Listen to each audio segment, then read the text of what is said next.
Now, should noisy sleepers have their own separate bedrooms? 67% of Brits have claimed it's the worst sleeping habit possible.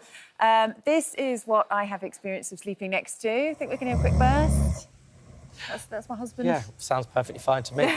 Well, one couple, like many others up and down the country who have the same problem, are Tre Lowe and his long-suffering wife, Enas, who normally has to sleep on the sofa with a duvet wrapped around her like we have this morning. So you're the one that has to move to the sofa, Do you know what's funny? We have two duvets. So I take my duvet and I just go to the sofa quietly. This is the first I've actually heard of it, the fact that I'm a serial snorer, but I guess snorers probably don't realise. Well, did you believe it before the evidence was collected, like Charlotte did with her husband? You need to get video evidence. I'm going to do that because he didn't believe. I literally didn't mention it. But that's not the only problem, and it's not the only, like... It's all coming out now. It's all coming out now. And if you disagree, I'm going to kick you out of the bed. So, he loves his sauna, I call it. Like, he loves the room to be really hot. And I love to sleep in a really cold condition.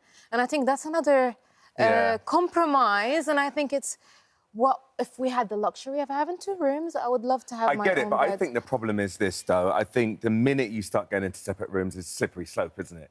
Marriage is about being in it together, it's about the intimacy. I mean, obviously, you've got physical intimacy. What if you can't get a good night's sleep, though, because your partner's snoring away in your ear? Well, it's in sickness and in health, isn't it? To death do us part. I mean, no one who snores wants to snore, in it. It should be a shared thing.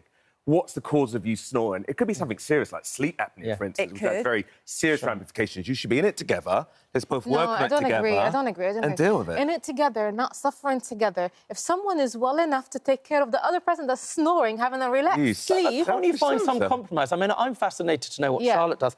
My auntie, hello, Auntie Adele, has got in touch with me. I know she won't mind. Your uncle is a big snorer. I wear headphones to sleep in. There you go. And listen to a podcast to drown it out. He always has been. She sent me a recording. Couldn't you find a way of compromising, of mitigating the sound, and so you can stay alongside one another? It's only been 9 months. I know. I mean... But, yeah, go. I mean, one thing I would say, I think that's true, actually. I mean, I've got tinnitus. I've got quite severe tinnitus, so I'm quite used to having to wear earplugs and stuff.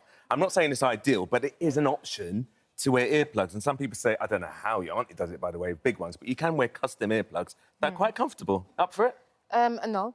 But what about... So there are other things, like, you know, they talk about having a tennis ball sewn in the back of your pyjamas and things, because it's a lot of the time when people lie on their backs, isn't it, that snoring's worse. Would you now investigate, do you think, things that might lessen your snoring now that you know the impact that it has? Yeah, absolutely. I do think at the same time, don't get me wrong, I think it would be selfish not to do anything about it because sleep deprivation is serious. Right. And that in itself could have an impact on your relationship. So I would be all up for that. And I think that's the key. Yeah, and I think my point as well, if the couples are not having enough sleep, well, the snorer is, because he's deeply asleep, but it will impact the relationship negatively because you can't think straight and you can't find solutions. Well, not just thinking straight. I mean, it's, as you described, it's a passion killer. Yeah. And a number of people, very exercise on Twitter, you know, and online, getting in touch with us, are saying separate bedrooms, separate bathrooms are key to a happy relationship. Absolutely. But you say that, but, you know, your husband of 9 months doesn't. No, because, I mean, once you start the separation, it can be a slippery slope.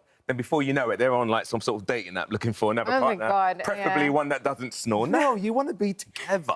Yeah, I don't... You know what's funny? I come from a culture when I see, you know, a lot of successful marriage, they have their separate beds and they have their separate bathrooms, and it's a really key success for a very long, successful marriage. You know, you're like, you got your own space, you can think straight, you can still literally have an intimate... Well, I mean, all very well if you can afford 2 bedrooms, but they are... Shall we see? People have been getting in touch and voting on our poll. Should snorers be banished to a different room? And the results so far, 62% of you said yes, 38% of you said no so far. So there we are. Said no.